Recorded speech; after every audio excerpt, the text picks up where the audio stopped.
오늘 말씀의 제목은 다 나를 해롭게 함이로다 라는 제목으로 말씀의 은혜를 나누겠습니다. 다 나를 해롭게 함이로다. 제 36절을 가지고 제목을 만들어 봤습니다. 모든 것이 다 나에게 불리하게 돌아간다. 나만 고통받는다. 나만 힘들다. 다 나에게 해를 끼치는 사람들 뿐이다. 내 인생은 나에게 도움을 전혀 주지 않는다. 이런 말들이 사람들에게서 많이 나오는 시절이 바로 연말입니다.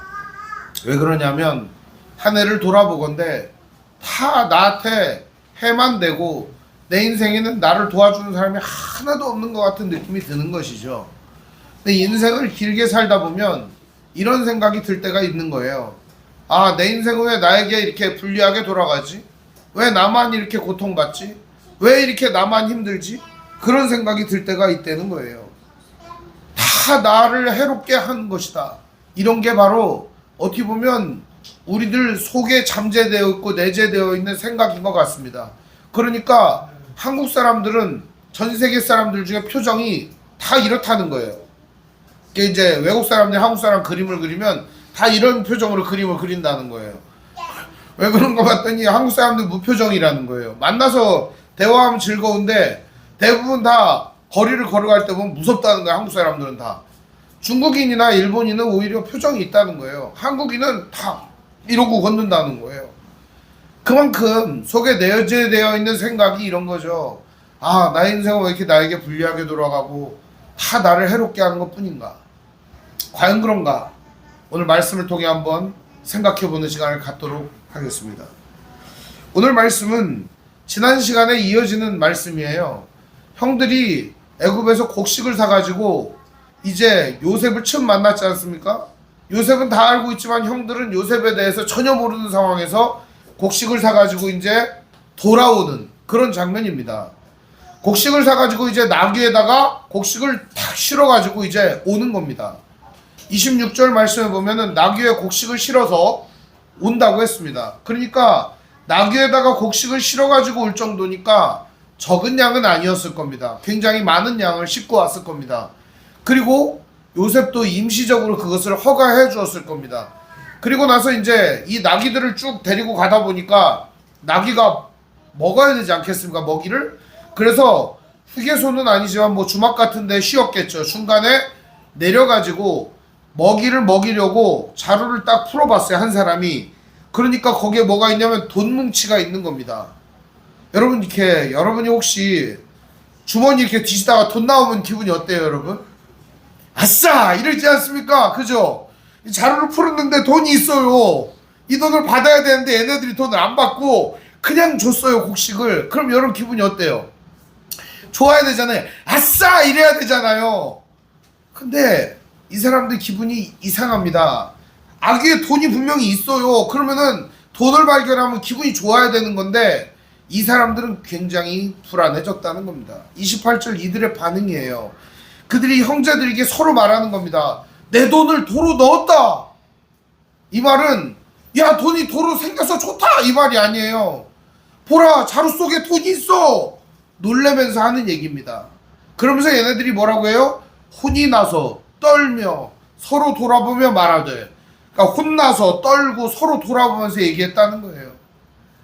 야, 이 돈이 이게 왜 있는 거야 도대체가. 돈이 있으면 안 되는데. 돈을 보고도 싫어하는 사람이 있어요. 여러분, 왜 그럴까요? 이건 왜 이 돈을 보고 이들이 이렇게 두려워하고 혼이 나서 떨었을까요? 있으면 안 되는 돈이 있었기 때문에 떨은 거예요. 옛날 같으면 어땠을까요? 옛날 같으면 좋아했겠죠. 와, 돈 생겼어. 야, 수익 잡았어. 그러면서 좋아하겠죠. 그런데 지금은 그 돈이 어떤 돈인지를 알기 때문입니다. 자기가 곡식을 샀는데 애굽의 총리가 안 그래도 우리를 스파이로 엮으려고 하는데 알고 봤더니 그 돈이 어떤 돈이에요? 자기네들 곡식을 사려고 갖고 온 돈 아닙니까? 근데 그 돈을 갖다가 그대로 넣어놨기 때문에 얘네들이 두려워할 수밖에 없었던 거죠. 혹시 우리를 도둑으로 몰면 어떨까? 이러면서 말이죠. 그러면서 이들은 두려운 마음에 이런 말을 합니다. 하나님이 어찌하여 이런 일을 우리에게 행하셨는가? 돈이 생겨서 기분이 좋아야 되는데 얘네들이 하는 말은 뭐예요? 하나님이 어찌하여 우리에게 이런 일을 행하셨는가? 이 말은 지금 당장 돈이 있어 좋다 이게 아니라 이렇게 된 모든 상황을 돌아보니 하나님 왜 우리에게 이런 시련을 주시는가? 라고 하는 이야기 아니겠습니까? 이들은 자기들이 스파이로 몰린 것도 억울한데 어려운 숙제 하나를 더 떠안고 갑니다. 그건 뭐죠? 베냐민이라고 하는 동생을 데리고 다시 이집트로 가야 되는 상황을 맞이한 것입니다. 이들은 마음에 무거운 짐을 가지고 가는 거예요. 왜냐하면 베냐민이라고 하는 아들을 이 야곱이 얼마나 사랑하는지 알기 때문입니다. 그렇기 때문에 이 무거운 마음을 안고 가는 도중에 돈을 발견했으니 미치는 거죠. 이들은 집으로 곧장 갑니다. 그리고 아버지에게 있는 사실 그대로를 말하지 않습니다. 29절에 보면 그들이 가나안 땅에 들어와 그들의 아버지 야곱에게 당한 일을 자세히 알리어 이르되, 속으면 안 돼요 여러분. 성경에 이렇게 자세히 알리어 이르되 그러면 안 자세하다 이런 뜻이에요. 알겠습니까? 성경에 자세히 알리어 이르되 이런 게 써있다고 그래갖고 자세히 알린 게 아니에요. 자, 이제부터 우리가 같이 한번 읽어보겠습니다. 30절부터 34절인데요 같이 한번 읽어보겠습니다. 시작. 그 땅의 주인인 그 사람이 엄하게 우리에게 말씀하고 우리를 그 땅에 대한 정탐꾼으로 여기기로 우리가 그에게 이르되 우리는 확실한 자들이요 정탐꾼이 아니니이다. 우리는 한 사람의 아들 12형제로서 하나는 없어지고 막내는 오늘 우리 아버지와 함께 가나안 땅에 있나이다 하였더니 그 땅의 주인인 그 사람이 우리에게 이르되 내가 이같이 하여 너희가 확실한 자들임을 알리니 너희 형제 중에 하나를 내게 두고 양식을 가지고 가서 너희 집안에 굶주림을 구하고 너희 막내 아우를 내게로 데려오라. 그러면 너희가 정탐꾼이 아니요 확실한 자들임을 내가 알고 너희 형제를 너희에게 돌리리니 너희가 이 나라에서 무역하리라 하더이다. 여기 여러분 거짓 몇 개가 발견됐습니까? 말하지 않은 것들은 몇 가지나 되나요? 천천히 한번 살펴볼까요? 그 땅의 주인인 그 사람이 엄하게 우리에게 말씀하고 우리를 그 땅에 대한 정탐꾼으로 여겼다. 이건 맞는 말이죠. 그 다음에 뭐가 있어요? 우리는 확실한 자들이요 정탐꾼이 아니니이다. 맞는 말이죠. 대답을 했어요. 그러면 이때 요셉이 취한 행동이 뭐예요? 3일을 가뒀잖아요. 3일을 가둔 얘기 안 합니다. 아버지한테 그 얘기 했다가는 아버지가 그냥 뒤로 자빠져서 바로 돌아가실 것 같으니까 아버지한테 그런 얘기 안 하는 거예요. 여러분들도 부모님이 충격받을 것 같은 얘기는 안 하잖아요. 그죠? 사실 별것도 아닌데 부모님도 충격받을까봐 얘기 안 하는 거죠. 암인데도 암 아니라고 그러고 뭐 이제 부모님이 뭔가 이제 충격받을 것 같으면은 지들끼리 스크스크 하면서 숨기지 않습니까? 애들끼리 다 얘기해도 괜찮아요. 어차피 받을 충격 평생 다 받으셨어요. 부모님들 산전수전 겪어가지고 얘기해도 괜찮아요. 심약하지 않습니다. 근데 어쨌든 숨겨요. 그리고 나서 또 뭐를 숨겨요? 너희들은 다 여기 있고 한 사람만 가서 베냐민을 데리고 와라. 이 얘기도 감추지 않습니까? 그 얘기도 감춘 다음에 이들이 뭐라고 얘기하냐? 32절에 우리는 한 아버지의 아들 12형제로서 하나는 없어지고 막내는 오늘 우리 아버지와 함께 가나안에 있나이다 하였더니, 맞죠? 이렇게 말한 거 맞아요. 근데 요셉이 없어졌어요? 지들 생각에는 없어진 거지. 지들 앞에 있는데 뭐가 없어져. 뭐 진실도 모르면서 그냥 막 얘기하는 거죠. 없어졌다 이거예요. 없어지기는 뭐가 없어져. 우리 눈에 안 보인다고 없는 게 아니에요. 설령 죽었다 쳐요. 죽어도 없어진 게 아니에요. 하나님 품에 있는 거예요. 오늘 우리들은 우리 눈에 안 보이고 우리에게 느껴지고 만져지지 않으면 없어졌다고 생각하는 거예요. 아니요. 늘 함께 있는 거예요. 근데 그 땅에 이 사람이 뭐라고 얘기하냐? 그 땅의 주인인 그 사람이 우리에게 이르되 내가 이같이 하여 너희의 확실한 자들임을 알라. 너희 형제 중에 하나를 내게 두고 양식을 가지고 와서 너희 집안에 굶주림을 구하라. 하나를 내게 두고가 아니죠. 결박하여 깜빵에다가 쳐넣고가 맞는 말이잖아요. 하나를 내게 두고 마치 이 아들을 갖다가 무슨 식사 대접하듯이 대접을 잘 해주는 것처럼 마치 사신을 영접하는 것처럼 그렇게 얘기를 하는 거예요. 여기 아들을 두고 너희들 갔다 와라. 이렇게 얘기를 하는 거죠. 이건 뭐예요?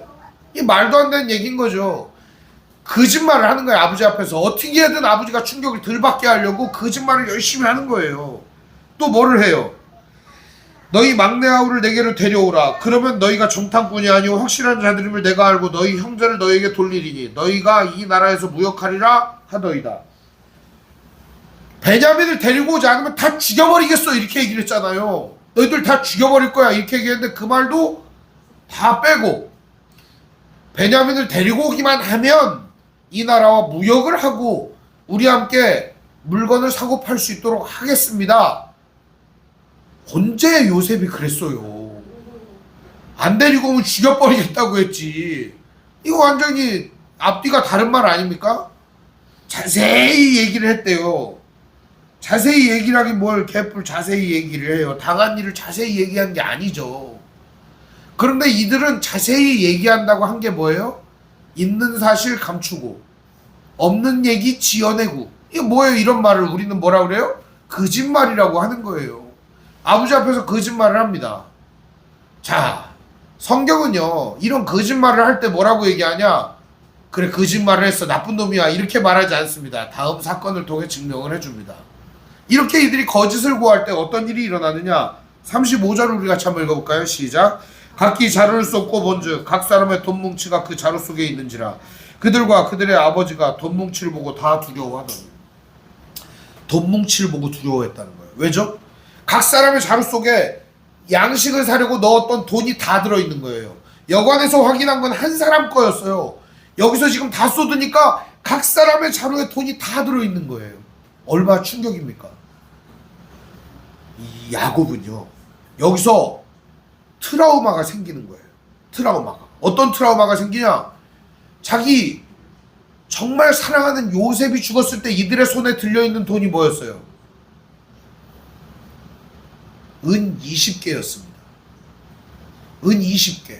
은덩어리 20개를 보고 너희들 웬 돈이냐? 오다가 주었습니다. 이렇게 말했겠죠. 그러나 야곱은 그때 일을 기억하고 있는 겁니다. 오늘 시므온이 없어진 상태에서 이들이 자루마다 다 돈을 다 넣고 온 거예요. 뭘까요? 시므온이를 팔아먹고 돈을 뿜빠이에 갖고 왔구나. 이런 느낌이 들지 않겠습니까? 야곱은 여기서 엄청난 두려움과 충격이 휩싸인 겁니다. 자기 자식 둘이 없어진 충격도 그렇지만 이놈들이 전부 다 인신매매범이구나 하는 생각을 하니까 너무나도 큰 두려움에 휩싸이게 된 것입니다.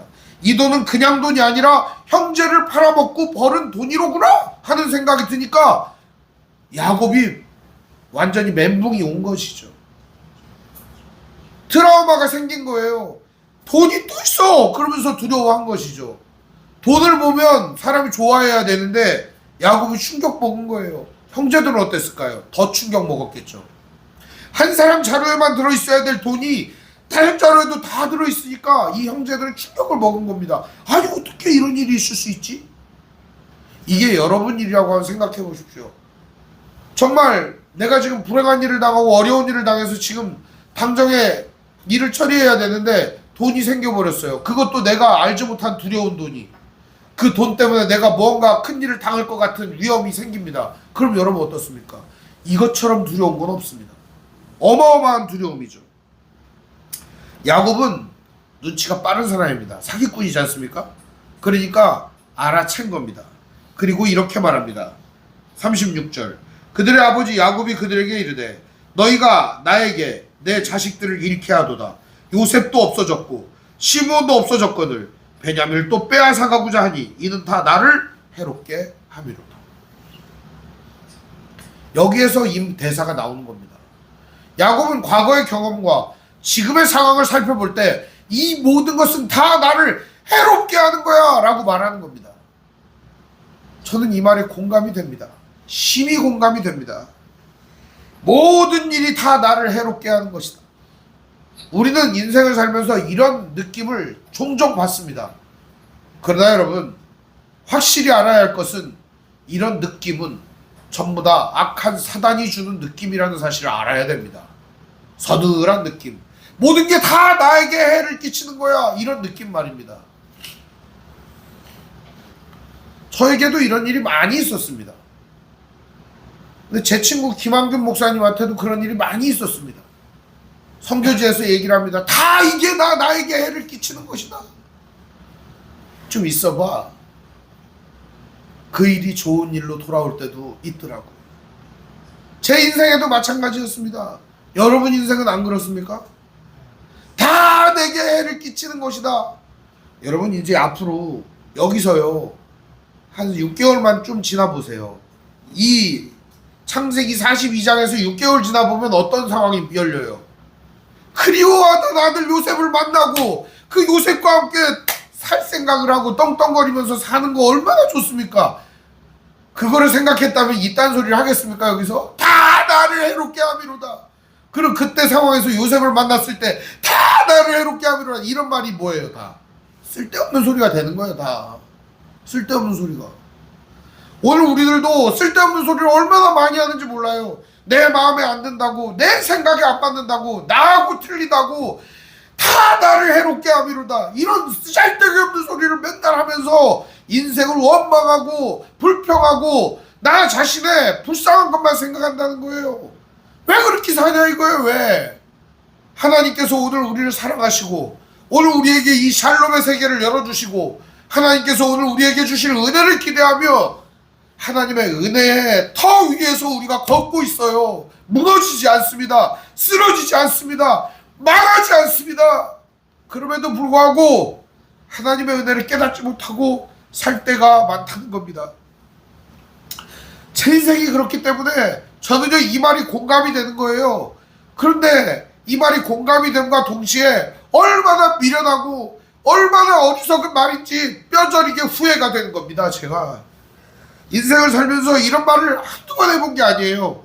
심지어는 기도할 때도 하나님께 이런 기도를 합니다. 하나님은 다 나를 해롭게 하고 나를 괴롭게 하고 나를 힘들게 하려고 이 땅에 보내셨습니까? 라고 말을 하는 거죠. 기도를 그렇게 하는 거예요. 하나님은 도대체 나한테 도움이 되는 게 뭡니까? 내 인생을 힘들게 하려고 하나님은 계시는 겁니까? 기도 내용을 공개해서 죄송합니다만 제가 기도할 때 그런 기도를 많이 해요. 여러분은 감사합니다 기도를 많이 하시죠? 참 좋은 것 같아요. 저는 하나님께 원망과 불평 기도를 할 때가 너무 많습니다. 그런데 이런 기도를 야곱도 입으로 내뱉고 있는 겁니다. 너희들 다 나를 해롭게 하는 거야. 요셉도 없어졌고 시므온도 없어졌고 이제 베냐민도 뺏어가려고 하는구나. 그러면서 말이죠. 오늘 우리 인생은요 이런 말을 하게끔 돼 있어요. 안 하면 못 살아요. 이런 말 해야 돼요. 속에 있는 거 어떻게 담고 살아요. 기도하면서라도 해야지. 제가 여러분들한테 맨날 이런 소리 해보세요. 아우 저기 주의 말씀 그냥 그만 다니하고서 왜 다임 목사가 맨날 그냥 해롭다 그러고 저 안 좋다고 얘기만 맨날 하니까 안 되고서 이런 생각이 되지 않겠어요? 저도 감사한 건 많지만 기도할 때만큼 하나님께 솔직하게 이런 마음을 하면 나아갈 때가 많이 있습니다. 야곱은 제가 그런 면에서 볼 때 매우 솔직한 사람이에요. 이제 야곱의 대사가 이어집니다. 야곱은 그리고 마지막으로 38절에 이런 말을 합니다. 야곱이 이르되 내 아들은 너희와 함께 내려가지 못하리니 그의 형은 죽고 그만 남았음이라. 만일 너희가 가는 길에서 재난이 그에게 미치면 너희가 내 흰머리를 슬퍼하며 스올로 내려가게 하면 되리라. 난 죽어버릴 거야 이런 얘기를 하는 겁니다. 베냐민 데리가면 나 죽어버릴 거야.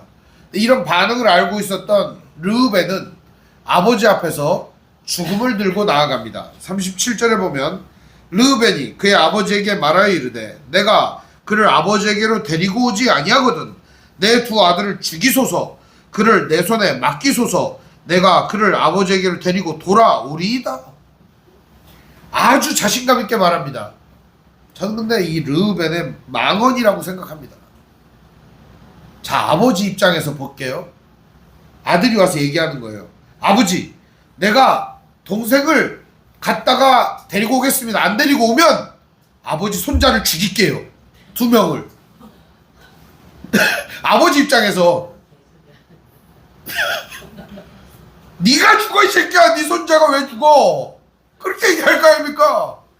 손자 둘을 자기 아들을 자기가 죽이겠다는 거예요. 안 데리고 오면 손주가 왜 죽어 임마. 네가 죽어 그냥. 이렇게 얘기하고 싶지 않겠습니까?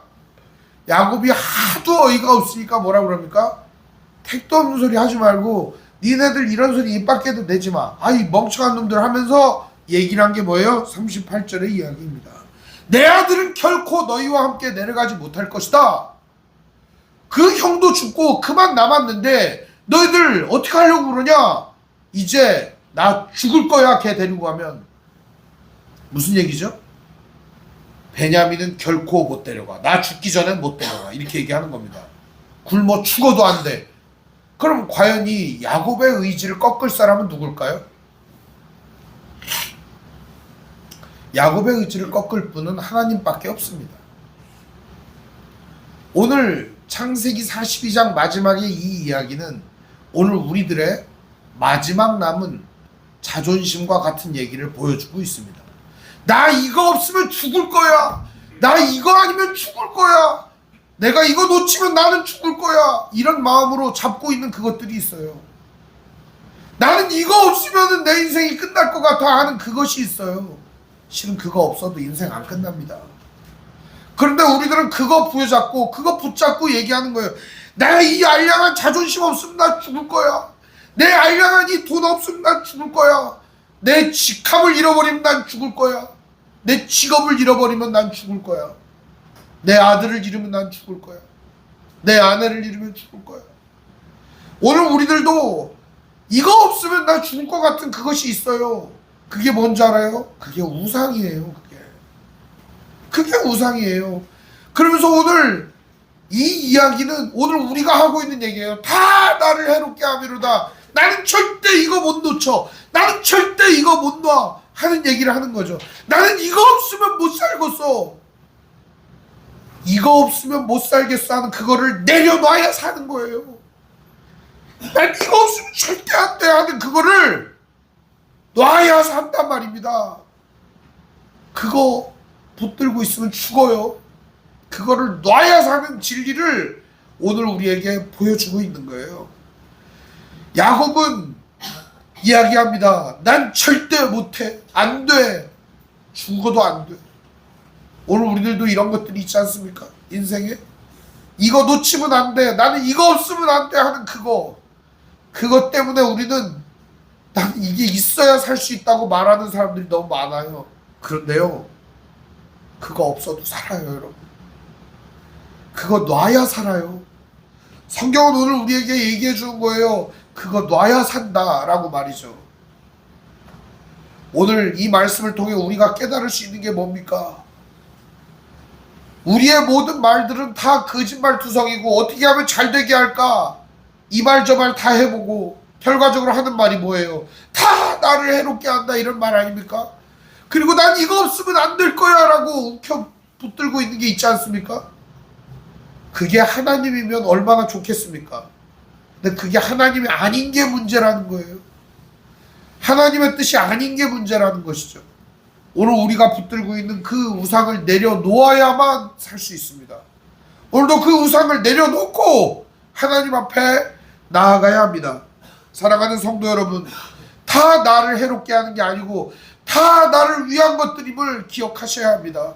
하나님 오늘 우리를 위하여 이 세상을 지으셨고 하나님 오늘 우리를 위하여 이 모든 것을 만드셨을 뿐만 아니라 오늘 우리를 위하여 이 모든 얽힌 실타래 같은 우리의 인생을 풀어가고 계십니다. 그럼에도 불구하고 우리는 그 얽힌 실타래 같은 인생을 점점 더 꼬이게 만들어가고 점점 더 힘들게 만들고 절대 포기할 수 없다라고 말합니다. 그거를 포기하고 내려놓을 때, 그 엉킨 실타래 같은 인생을 하나님께 맡길 때 우리의 인생의 진정한 형통이 시작된 줄 믿으시길 바랍니다. 오늘도 하나님의 앞에서 우리에게 정말 놓지 못하는 그것을 내려놓으며 나아가는 믿음의 형제자매들 되기를 바랍니다. 그때 우리들은 하나님께 고백하게 될 겁니다. 주님의 은혜가 감사하도다 하고 말입니다. 오늘도 우리는 하나님의 은혜의 터전 위에 살고 있습니다. 하나님의 은혜의 땅 위에 살아가고 있습니다. 하나님의 은혜의 보좌 앞에 담대히 나아가고 있습니다. 하나님의 샬롬이 우리의 인생을 이끌어가고 있습니다. 이 샬롬 앞에서 오늘도 믿음으로 담대히 나아가는 형제자매들 되길 바랍니다. 지금도 여전히 우리 안에 있는 이 고집과 아집을 내려놓고 하나님 앞에 담대히 나아가시길 바랍니다. 여러분, 내려놓으시고 하나님 앞에 나아가는 믿음의 형제자매들 되기를 주님의 이름으로 축원드립니다. 기도하겠습니다. 사랑과 은혜가 풍성하신 아버지 하나님, 은혜와 사랑을 감사드립니다. 오늘도 연약하고 부족한 저희들 불쌍히 여기셔서 주님의 은혜를 깨닫게 하시고 하나님의 은혜 안에 서게 하시니 감사합니다. 오늘도 주님 앞에서 내려놓지 못한 이 마음을 내려놓습니다. 주님 앞에 내려놓지 못한 그것을 내려놓습니다. 주님 오늘 우리를 불쌍히 여기시고 하나님의 은혜 가운데 세워 주시옵소서. 다시금 하나님의 은혜 가운데 서서 나아갈 수 있도록 인도하여 주시옵소서. 우리 주 예수님의 이름으로 기도합니다. 아멘.